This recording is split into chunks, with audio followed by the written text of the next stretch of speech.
Hey there, and welcome to Wondertalk number 31. If you haven't watched this series before, it's a companion series to my playthrough of the Sith Inquisitor, but this one focuses purely on the story, the roleplay, and my character's background. In the past little while, we've really been digging into Javiik's mother, who had been captured as a slave just like him when they were trying to flee Alderaan. She actually had been found by Javiik on Balmorra, and he essentially saved her and stuck her in an apartment in Dromund Kaas. Of course, he had to leave her there, and things happened in the meantime.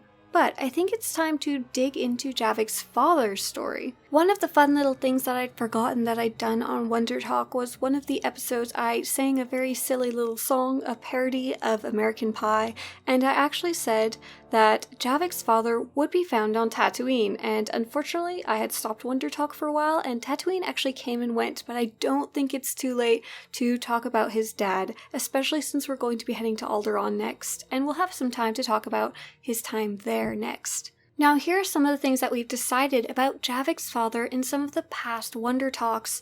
If you're not familiar with it, we grow Javiik's story together. You guys get to give suggestions, and we build in those comments and ideas into Javiik's story and tapestry. So, some of the things we did decide is that Javiik's father is not force sensitive. His name is Rythan, and he never really knew that his son or wife were force sensitive. He wasn't very clever about figuring it out, and she kept it very secret.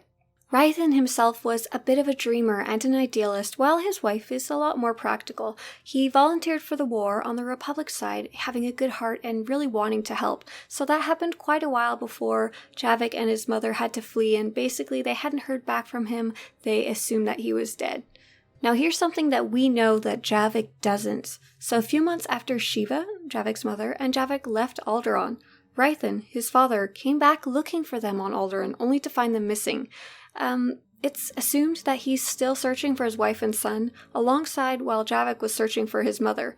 Javiik's assuming his father is dead. So there's a whole complicated mess of them looking for each other and not being there at quite the right time. So one interesting little thing about the way that Rythan looks, Javiik's father, he's larger in stature, very physically fit. He has brilliant green eyes and dark fur. He doesn't look exactly like Javiik, but they both have darker fur. But most importantly, Javiik looks like his own grandfather, so the looks kind of skipped a generation. So now that Javiik has grown up quite a bit, the last time his father would have seen him, he would have been a older boy or maybe a young teen, and Javiik's father would be very surprised to see him now because Javiik would look like his own father when he was younger. So it's going to be a very interesting confrontation when they actually meet each other, since Javiik has grown so much and they have both been through an incredible ordeal. His father going through a war, we don't know quite what happened, but enough that he was assumed dead, and his son having been captured and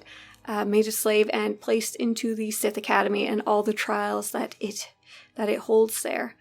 So I did some basic math to try and kind of figure out exactly where Javiik and his family sit in the galactic timeline. So here's some numbers that we know that are pretty accurate. So the Treaty of Coruscant is often considered a very important time in the galactic timeline. It's sometimes called the zero, year zero, and then anything before and after it is after the sacking of Coruscant and the start of the Cold War, stuff like that. So the Treaty of Coruscant is 0, and the game starts 10 years after the signing of the Treaty of Coruscant. And we already decided that when the game starts, Javiik will be around age 18 to 25. So that means he would be between the age of 8 and 15 when the Treaty of Coruscant is signed. Now, the Battle of Alderaan is 15 years before that, so quite a long while away from where Javiik is now in time. But during the Battle of Alderaan, he either would have been just born, or he hadn't been born yet, and it's more, the range is leaning more towards he hadn't been born yet. So I decided that he would be somewhere between 4 to 6 years after the Battle of Alderaan is when he'd be born. So his parents would have dealt with the Battle of Alderaan, or the war on Alderaan in general, and they would have had some time to recuperate by the time their son was born. Makes sense to me. Try not to accidentally have a baby right after the middle of a war. It's probably easier for everyone involved. But oh my gosh, if we decided Javiik was more in the older range, if he was 25 while we're playing him now, that means he would be literally born during the Battle of Alderaan, And that would be crazy. That would be hectic as hell. I mean, we can decide that. That's one of the beautiful things about this series is we get to pick. We get to decide. I'd prefer Javiik a little younger though, so he has more of a range to grow. I don't know about the Star Wars universe, but especially people in my life I noticed tend to have big leaps of changes in what they've seen in the world when they go from a teenager, like 18, and then to 21 when they're old enough to do lots of other things. And then by the time you hit 25, maybe you've gone to school, maybe you've already had a job for a long time, maybe you're even starting to make your own family. So 25 is a little older than I was thinking Javiik could be for the sake of our story and the sake of experiencing the wonder of Star Wars, the Old Republic, and the wonder of not always making the best and most mature decisions. So now that we know by the timeline that Javik's father would have participated in the Battle of Alderaan, or at least would have been on Alderaan during his lifetime, during the Battle of Alderaan, we really need to ask what happened to him and what happened to his family during that time. We can only assume that Javiik would have been not born yet. And his mother probably wouldn't have been pregnant or anything at that time, but we know she's, both he and her husband are not really fighters by any sense of the word.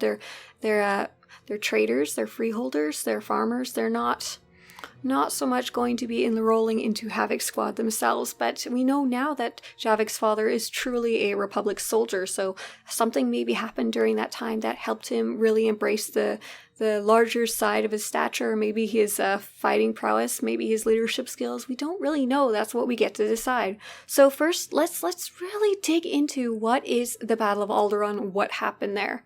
So we're really lucky when we're talking about lore. We have the wonderful resource of Wikipedia that people have added to, and I'm going to be reading a little bits and pieces that I pulled out of the Battle for Alderaan article. Obviously, that itself is pages and pages long, and we don't need all of it. So here we go.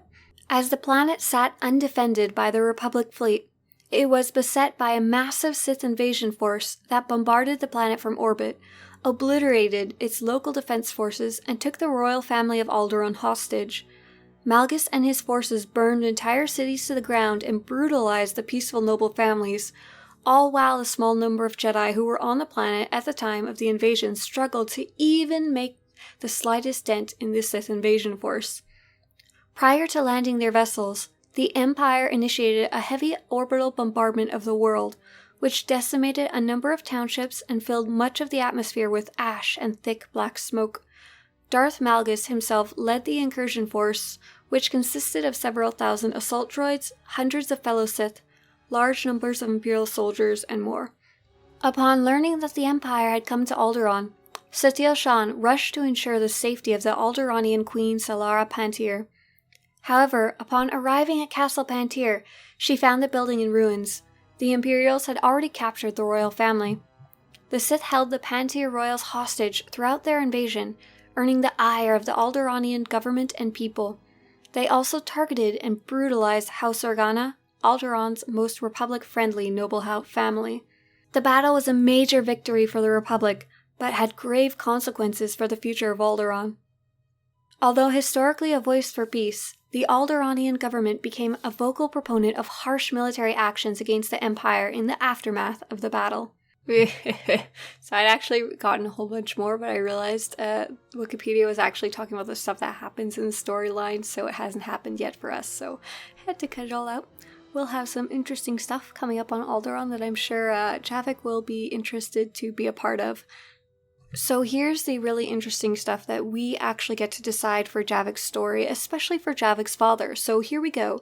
If you have any ideas for any of these questions, feel free to answer them in the comments below. And next episode, we'll go through them and see if anything is a good fit for our shared story. So, did the Vutta estate survive the Battle of Alderaan, or was it destroyed and they had to rebuild? This was, by the time we reach there in the story, it's quite a while after the Battle of Alderaan would have happened. Next, did Rythan Vutta, Javik's father, participate in the Battle of Alderaan against the Sith led by Darth Malgus? It was a very concentrated attack by those Republic Havoc Squad members. A lot of the other militias had been really worn down by that point, and Javik's father was never a part of them, so he may not have been anywhere nearby when that battle happened. So next, Did the Vutta family ally with any of the noble houses before the war? Did they fight in the civil war that followed the Battle of Alderaan? So here's the Republic-aligned houses. There's House Organa, the most famous one. And the other three are House Tyrell, House Aldi, and House Pantyr. And House Pantyr was the super royal family, I guess you could say. The queen was a Pantyr. And then the Sith Empire has House Thule. That's the puppet house that the Empire is backing to get the throne. There's House Girard, Cortez, Kilessa, House Olgo, which is a very important player in the upcoming storyline on Alderaan, and House Rist. And that is also the House of Assassins, if I remember right. And one more question. Javiik was born 6 years after the Battle of Alderaan. How do you think the battle and later the Civil War affected Javik's family and how they raised him? Would they be very careful with them? Would they feel like the worst has already come and gone, nothing bad can happen to them now?